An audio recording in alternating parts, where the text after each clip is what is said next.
Hello and good day, family and friends here on YouTube. Oh my god, I missed this so much. I had some health things to take care of. I want my plant more in the picture.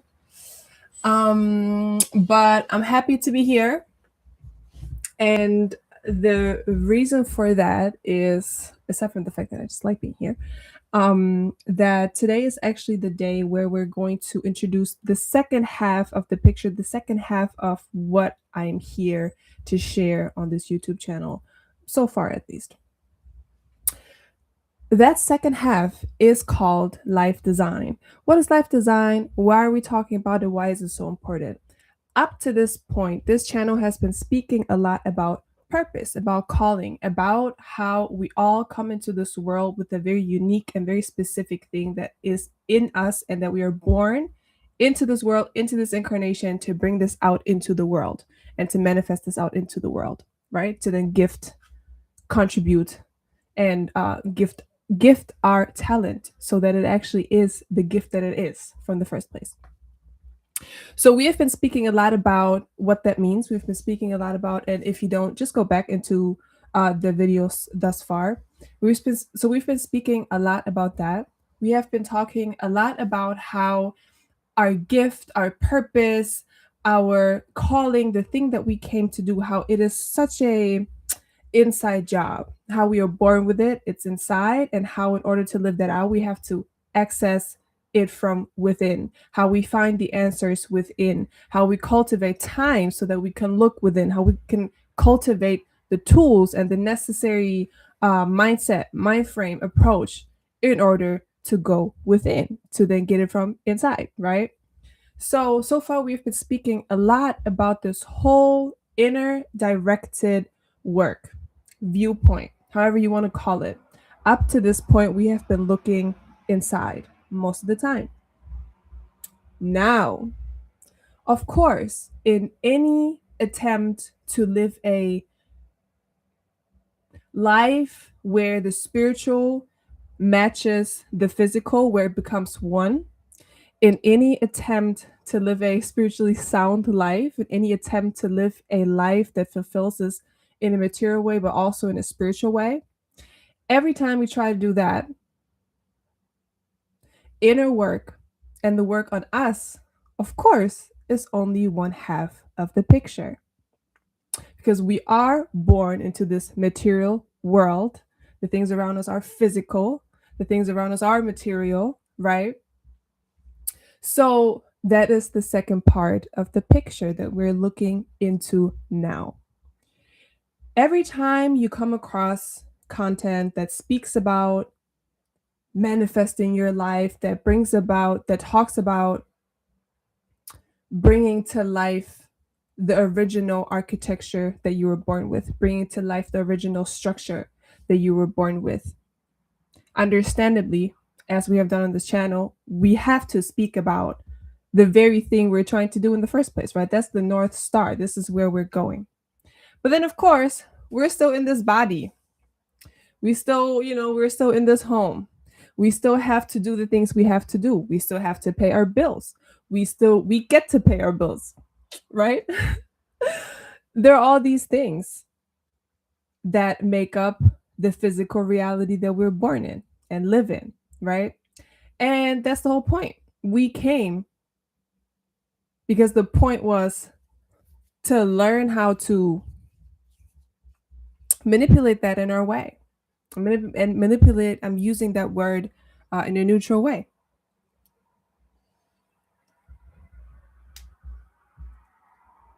But all in all, that is to say that the inner work is only one half, and the other half has to do with the outside world, has to do with, I need to close this window because it's irritating me.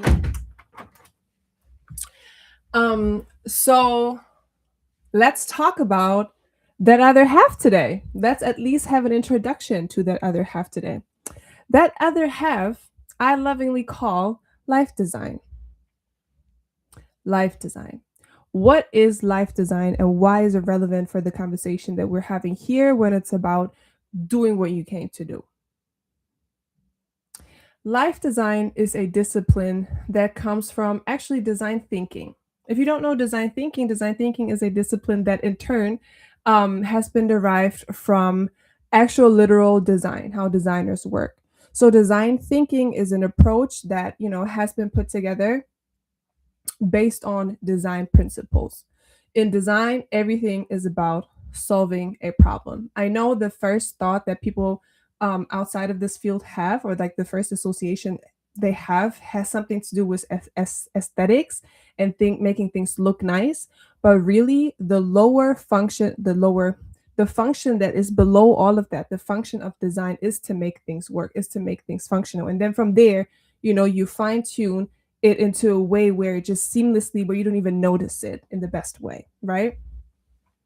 So design thinking is a discipline that I came across during my master's already. I'm not going to get into like my story when it comes to that now, but I will one day. But just to give you context, I have been introduced to it during my master's, and then I actually started working with it during my consulting days, and it was literally the most important key skill I brought to the table in the innovation work that I did, in the work of bringing new businesses to life and working with teams to, develop their ideas and bringing them to market. This tool set was the most important one. So the more I would work with that, back then, all the time I was like, you know what? Like we are applying this to the process of bringing business ideas to life. But very early on, I saw how this actually was applicable to your own life. And I started using it for myself as well since now 2016, right? Um, Up until today, life design is actually a known term. Like people actually do work under this label, and it just means that people use the principles of design for their own lives. So today, I'm going to give you a quick introduction into what that actually means and how it is relevant to doing the thing that we came to do on Earth. Right? That sounds fun, doesn't it? I'm just seeing a whole bunch of birds flying and having a lot of fun. Um, so design. Let's start with a very brief introduction. Sorry if it's boring. I'm trying to make it brief, but it's kind of important for you to know like what we're actually talking about. The thing with design is, and I said this already, it's about making things work. So the very first principle for this is in design, you always work for a specific human in a specific point in their lives, for a specific goal they have, for a specific thing that they have to do. Okay. So it's very specific. You're always solving a problem. In the context for us, so they call that the user, right? This is also under the term user-centered design. It's the same thing. You are the central piece of this whole thing. You in your life design, you are the central piece of your life. You are the user we're designing everything for. Okay. So this is one principle. The second principle is after you've made this person the central piece and you try to understand everything about them and you try to understand what they're trying to do and why they're trying to do it, what their limitations are, what they're working with, like you're really getting to know the user. In this case, you're really getting to know you, right? And then how design works is you come up with different approaches. And the key here is that you don't spend an entirety of lifetime and money and funds to come up with the one perfect thing and then you expect that to work. No. Design works in a way where you come up, you sketch different possible solutions. You call them prototypes. It's like solutions that are not fully done yet. Like they're sketched. They're like low resolution, right? It doesn't have to be the whole thing yet, but you try out different solutions, prototypes. Then I already mentioned this a little bit. Then the next design principle is you test it, you try it. So again, instead of having one thing and expecting this one thing to solve everything, you try the different things that you can the different little solutions that you came up with. You test it. You test the prototype.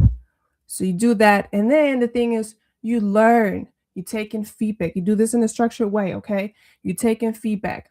After you took in the feedback, you start to tweak a couple things. So from all these things that you're testing and you're learning, now you're taking the things that work and you're leaving out the things that don't work. And this is how you start to refine what they call an iteration, right? So these are the very basic design principles that are used in designing anything. And in this case, in designing a life structure that makes sense for us. So in life design, we actually take this tool set that people use in design and apply it to our own lives. So, what does that mean for you having your purpose, having your calling, looking within, seeing what that looks like, seeing what that actually means, being tapped into energetically with who you are, what you came to do? What does that now mean for us, right? And for us, that means, I said this before, inner work is one piece. The next piece is bringing this into our real lived experience and making it real. Because, yes, you can always speak about, no, let's not even go into this whole manifestation conversation because natural law is natural law. And we're going about it with like in another mental, at another mental angle. So for us, that means for us, it's not enough to just know what our purpose is or know what our calling is. For us, it's now time to bring this into the world. And with everyone, for everybody that is like, okay, I'm ready to step into my purpose, I'm ready to walk my purpose, I'm ready to do this, there will always be a point where they have to realistically look at their life and are like, how am I actually going to make this work? Because I still have so many things to hold up, to keep up. I still have so many things that I have to do, handle, manage at the end of the day, be it family, be it business, be it whatever. So any transformation, any transition into a different, life scenario means that you have to transform something, right? You have to change something. That also means you have to let certain things go. That also means that you have to do things in a different way than before. And the reality is that this very fact can be very overwhelming.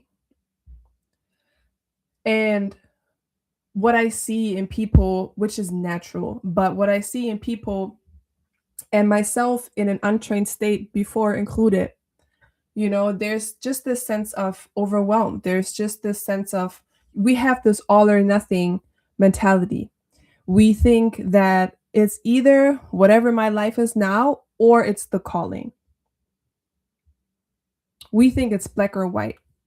So now automatically we associate that walking in our purpose, like not just in our minds and in our hearts, but actually in the lived out reality. Now we look at that as so hard, impossible. So we keep putting it off. We keep putting it off. It's just scary, right? And then we look at our today's circumstances as, oh, it's so horrible. I cannot be in here, right? So with design, life design, using design thinking for our own lives, with that, the goal is actually not to have a fully fleshed out, this is how I'm going to live my life now. I'm going to quit this job. I'm going to stop talking to those people. And then I'm going to do this for the rest of my life because this is my purpose, this is my calling. This is not how we're going to do it. Life design is a tool set that helps us make this transition in a more grounded way while still acknowledging that we are moving in uncertainty. We are moving in uncertainty. Everybody that's trying to tell you different, oh, if it's your purpose, it's just going to come natural. No, we're still in a human body. We still have a human experience. We still have the very worldly human structures around us that we live in, work with, work in, right? So, life design is actually a tool set that is going to help you navigate this uncertainty that just is what it is. All of this that I'm telling you, my work is not for people that are, oh, maybe one day, yeah, I know it's pulling me, but also, no. My work is for people who have a very clear understanding, like their heart, it's pulling them. It's very clearly they know they're, they know they're ready to make their steps. They just don't know exactly how, but they're ready to do it. And life design is a tool set that can help you bring structure into a innately wild territory, okay? That is stepping into your purpose and making this real. So, with life design, with the principles that I told you before. Actually, I'm not going to go into all the details. We're going to do that another day. I think for today what is important is to know that there is such thing as a tool set for navigating the uncertainty that comes with stepping into our purpose. There is a tool set that can help us move with certainty if we come to understand and frame certainty correctly in a territory that is innately uncertain. Okay. So, the one thing I want you to take away from this is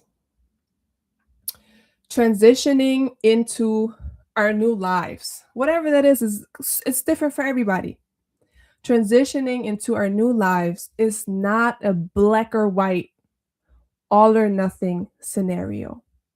It is, of course, whether I'm like completely in is a matter of my energy and my frequency now. Of course, this is the inner work part I spoke about. And we will continue to speak about that more because that's a whole body of work in and of itself. But when it comes to bringing this out into the world, making this real, making this a real lived life, right? A real lifestyle, a real career. What is actually helpful for us is to understand that we can take things step by step. We can do small experiments. We can adjust our minds in a way that helps us look at things as an experiment. And with that, take all the pressure out, right? Because this is all of that. This is all that is. It's an experiment. It's here for us to learn it, literally, right? So this process can be learned. While we cannot control everything that is happening at all, we can adopt a mindset, an approach, and a tool set, like a way of doing things in a predictable way. We can adopt these things to give us structure, even if there's no structure around us. This thing exists. This thing can be done. Okay, so this is the second part of what I'm here to teach on this channel. How can we move in this realm of uncertainty with a form of certainty without that being just la la land and me just telling you, you just have to be persistent and determined enough that will give you all the stability in the world. No, the truth is there's no stability, there's no consistency, there's no certainty. That's just reality of life, okay? But in knowing that, we can approach this whole magical experience and experiment in a way that leaves us feeling more in power, and a way that leaves us feeling curious and inspired more than overwhelmed and paralyzed. And this is what I'm here to do with this piece of work. So, yeah, that was a brief introduction into life design. We will speak more about this as we go. If you have any pressing, urgent questions that are already popping up, share them with me. And we will go more into this territory from today on. And you will then see how these two worlds actually come together, the inner work and the outer work that we call life design, and how we can actually, move from this whole purpose conversation, calling conversation from something so elusive and spiritual, nobody really knows what that means, to something that is actually practical and tangible and something that we can do in our everyday lives today, right? All right. I hope you enjoyed this. Like and comment the thing if you did. And I'll see you very soon.